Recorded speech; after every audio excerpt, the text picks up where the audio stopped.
What if I told you that buying the biggest, like the absolute most powerful air conditioner you can afford is actually the absolute worst thing you could do for your home's comfort? Oh, it is. It's the ultimate consumer trap, honestly. Right. Because people naturally assume that, more power equals better, faster cooling. But by drastically oversizing the machinery, they end up creating this cold, clammy, just deeply uncomfortable swamp right in the middle of their living room. Yeah. Okay, let's unpack this. Today we are taking a deep dive into the hidden world of home climate control. Yes, we are. We have this really fascinating stack of research and field data from Envirotec Heating and Cooling. They go by Etecair, Right. and they are an HVAC authority operating out of Bradenton, Florida. So our mission today is to settle the ultimate age-old homeowner debate. Like, when should you nurse along and repair your sputtering system, and when is it financially critical to completely replace it? Exactly. And to answer that, we're basically using the Florida Gulf Coast as our laboratory. Yeah, the perfect testing ground. It really is. It's an extreme environment that tests the absolute limits of mechanical systems.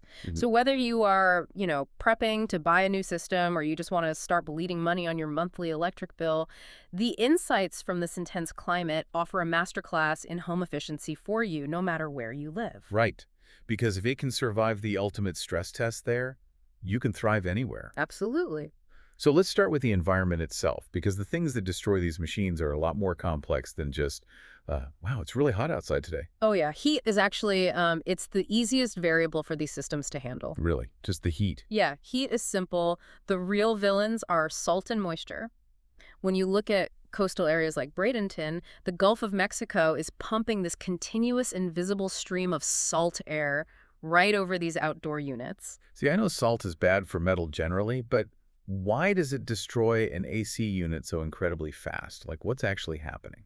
Well, it comes down to a process called galvanic corrosion. When you mix dissimilar metals like the copper tubing and the incredibly thin aluminum fins that make up the outdoor condenser coil. Right, those little metal ridges on the outside of the box. Exactly. You mix those, and then you introduce an electrolyte, which in this case is the salt water. Oh, wow. Yeah, you essentially create a literal battery effect.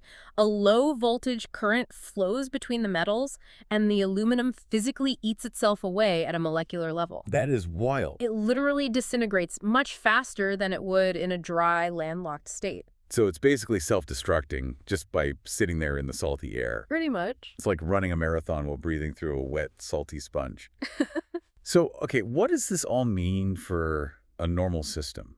Do they just rust away, or does the humidity actually change how the machine operates on the inside? What's fascinating here is to understand that, we need to completely reframe how we think about air conditioning. Okay. Because an air conditioner's primary job isn't actually to cool the air in your house. Really? No.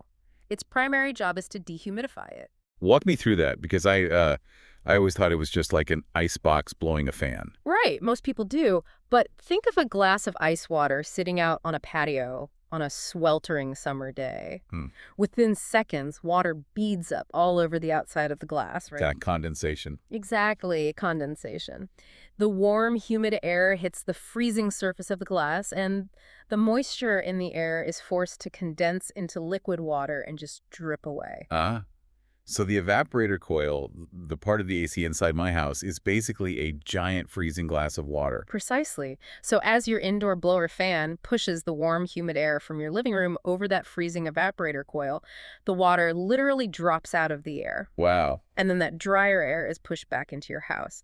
And because there is less humidity, the air feels drastically cooler to your skin. But so if the system is older, or maybe it's struggling, what happens to all that moisture? Does it just stay in the air? It does. If the coil isn't getting cold enough or, the fan isn't moving the air perfectly, the system can't wring the moisture out. Oh, yuck. Yeah, instead of dropping the water down a drain, the system just sloshes warm, damp air around in the dark ductwork. And warm, dark, damp spaces are the ultimate breeding ground. Meaning mold. Rampant mold growth, pathogens, dust mites. If the humidity isn't controlled, the machine fails to protect your health. Right. It actively circulates airborne allergens and pet dander throughout your entire living space. So the machine doesn't just fail mechanically, It drastically degrades your indoor air quality. Okay, so a failing AC is basically weaponizing dust and dander in your house. That is a terrifying image. It is. So let's say I am thoroughly grossed out. I'm ready to buy a new one. I rip the old one out. Back to my opening question. Why shouldn't I just buy the absolute biggest, most powerful unit available to ensure my house is practically a meat locker? Because of that glass of ice water mechanism we just talked about. Okay. This is what the industry calls the Goldilocks sizing problem. When installing a new system, the load calculations have to be a mathematical masterpiece. You have to perfectly measure the square footage, the window placement, the insulation quality, and the layout of the rooms. I guess my instinct is just bigger engine, faster car. Like, if my AC is massive, it cools the house in 10 minutes instead of 30, isn't getting to a comfortable temperature faster a massive win? I mean, it sounds like a win, but it is a massive failure. We call it short cycling. Short cycling. Yeah. If the unit is oversized for the space, it turns on, blasts this massive hurricane of cold air, hits your thermostat target of, say, 70 degrees in just a few minutes, and immediately shuts off. Whoa. And because it shut off so fast, it didn't run long enough to pull the humidity out of the air. Exactly. Yeah. The air didn't spend enough time flowing over that freezing evaporator coil. The temperature dropped quickly, but the moisture stayed perfectly intact in the air. So you're left sitting in what feels like a cold swamp. Your skin feels clammy, the air feels heavy, and you are just deeply uncomfortable even though the thermostat claims it is 70 degrees. That makes so much sense when you understand the physics of it. So what happens on the flip side? Like, if the math is wrong and the unit is too small, shouldn't it at least be pulling out the humidity since it's running constantly? Well, it does pull out some humidity, but it can never keep up with the actual heat load of the house. Okay. It's like trying to bail out a sinking boat with a teacup. The compressor runs at 100% capacity all day and all night. Oh, wow. Yeah, it's burning through electricity, driving your bills into the stratosphere, and the house never actually reaches the temperature you set. It just works itself to death for no real comfort. So how do modern systems fix this? Are we just relying on better math from the technicians, or has the machinery itself evolved? Oh, it's both. The math is crucial, but the engineering is brilliant now. Older units only had two settings, 100% on-N or 100% R-off-F. Just a binary switch. Exactly. But modern systems use variable speed air handlers and incredibly intelligent smart thermostats. So instead of a light switch, it's more like a gas pedal. A very precise gas pedal. Once a modern variable speed system cools the house to the target temperature, it doesn't shut off. It doesn't. No, it throttles down. It cruises at maybe 30 or 40% capacity. So it sips a tiny amount of electricity to keep a slow, steady breeze moving over those freezing coils. Ah, I see. Yeah, it maintains the perfect temperature while continuously, quietly wringing the humidity out of the air. But again, it can only do this magic trick if the baseline sizing of the equipment is absolutely correct. Okay, so the installation math is critical. Yeah. But let's rewind a bit. Before we get to buy that shiny new variable speed unit, we have to make the hardest decision of all, the financial tipping point. Right. I'm staring at my sputtering 10-year-old AC unit. At what exact point do I stop paying to fix the old machine and just buy a new one? The field data from Etecair provides a very clear framework for this. Right. Let's look at when you should repair first. If your unit is under 10 years old, you generally want to maximize that initial equipment investment. Makes sense. If the system goes down and the diagnostic shows it is a minor electrical fault, maybe a blown capacitor or a failing blower motor, an emergency repair is the right call. Okay. Fast professional intervention fixes those minor component failures before the stress causes a catastrophic failure in the main compressor. Right. Nobody scraps a perfectly good car just because the alternator died. But what is the equivalent of a blown engine? What are the red flags that scream, stop throwing money at this thing? The biggest red flag today, beyond frequent mechanical breakdowns, is the type of refrigerant the system uses. Oh, okay. Specifically, if you have an older system running on R22 refrigerant, you are basically holding a ticking time bomb. I hear about R22 a lot in home improvement circles. Why is it a death sentence for a machine? Well, R22 is an older chemical blend that was found to severely deplete the Earth's ozone layer. Because of that, global environmental regulations phased it out entirely. It is no longer being manufactured or imported. Ah, so basic economics kicks in. The law of supply and demand means the remaining dwindling supply of R22 must be astronomically expensive. Insanely expensive. If your older system springs a leak, paying a technician to patch the microscopic hole and then refill the system with liquid gold. I mean, R22 is essentially throwing good money into a dying machine. Wow. At that point, a complete replacement is financially required. Here's where it gets really interesting. The sources have some stunning math on the actual replacement. They do. They note that upgrading from an older Sear 10 system to a modern Sear 216 or higher system can slash your cooling costs by up to 40%. Yeah, 40%. And just to clarify, Sear is essentially the miles per gallon rating for an air conditioner, right? Correct. The higher the SEER number, the less electricity it takes to produce the exact same amount of cold air. A 40% reduction. I mean, when you look at it that way, the cost of a replacement completely shifts.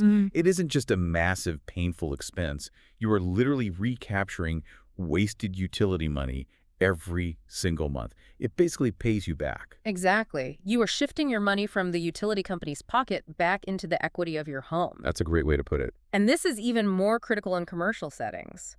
If an older system struggles in a retail space or an office building, ignoring it doesn't just mean high energy bills. It leads to immediate lost revenue. Oh, for sure. Customers will not browse in a sweltering retail store, and employees can't focus. You have to listen to the distress signals. What kind of signals? Well, if you hear loud grinding noises, if you smell foul, musty odors coming from the vents, or if you notice a sudden, completely unexplained spike in your electrical bills, the machine is waving a white flag.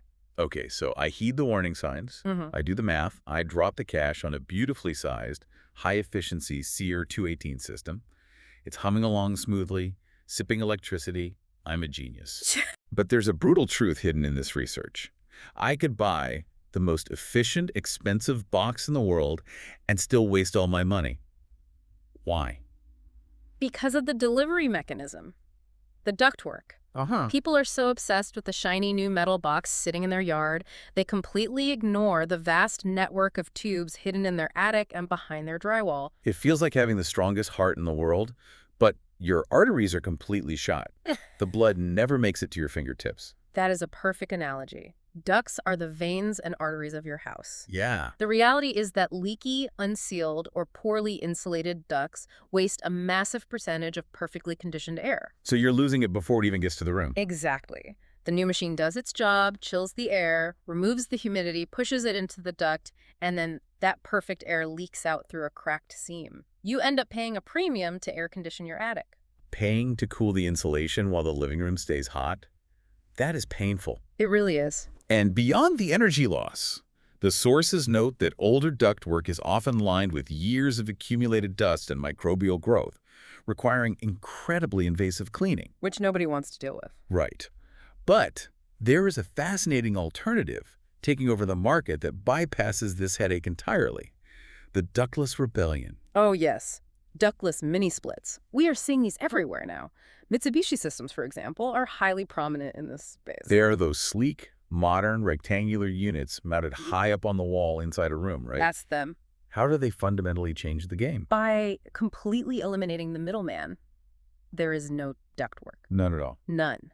The outdoor condenser pumps the refrigerant directly through tiny, perfectly sealed copper lines straight to the indoor wall unit. Oh, wow. Yeah, and that unit pulls the warm air from the room, conditions it right there on the spot, and blows it back out. Because you aren't pushing air through 30 feet of leaky, uninsulated attic tubing, the energy loss associated with central air is entirely eradicated. That explains the crazy efficiency ratings.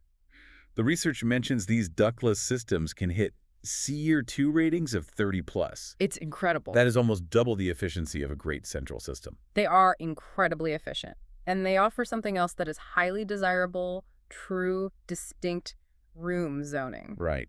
Because if I like my bedroom freezing cold at night to sleep, it makes 0 sense to pump AC into an empty kitchen and an empty guest room all night long. Exactly. With the mini split, you only cool the rooms you are actively using. That's so smart. They operate whisper quiet, and they are an absolute lifesaver for scenarios where traditional ducts are impossible.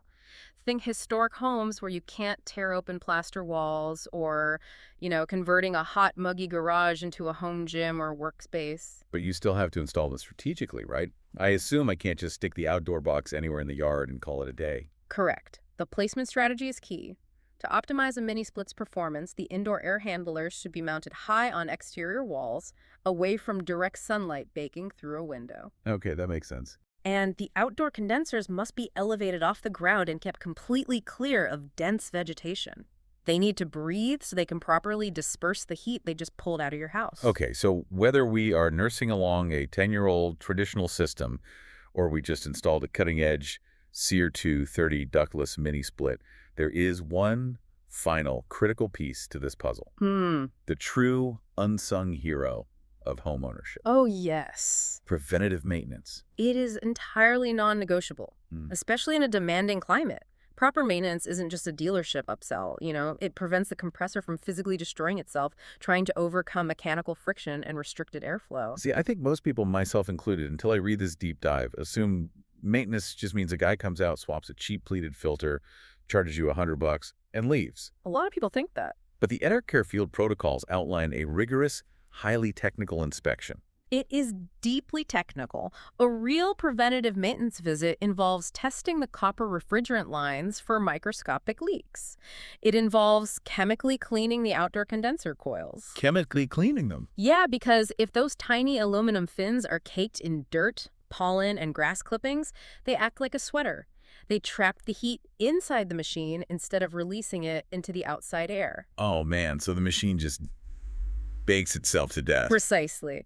They also have to actively lubricate the moving motor parts to reduce friction and physically tighten the electrical component. Because of the heat. Yeah, wires expand and contract with the heat over time, and loose connections cause power surges and short circuits. I have to ask you, the listener, right now, when was the last time you thought about the physical electrical connections in your outdoor unit? Never. Probably never.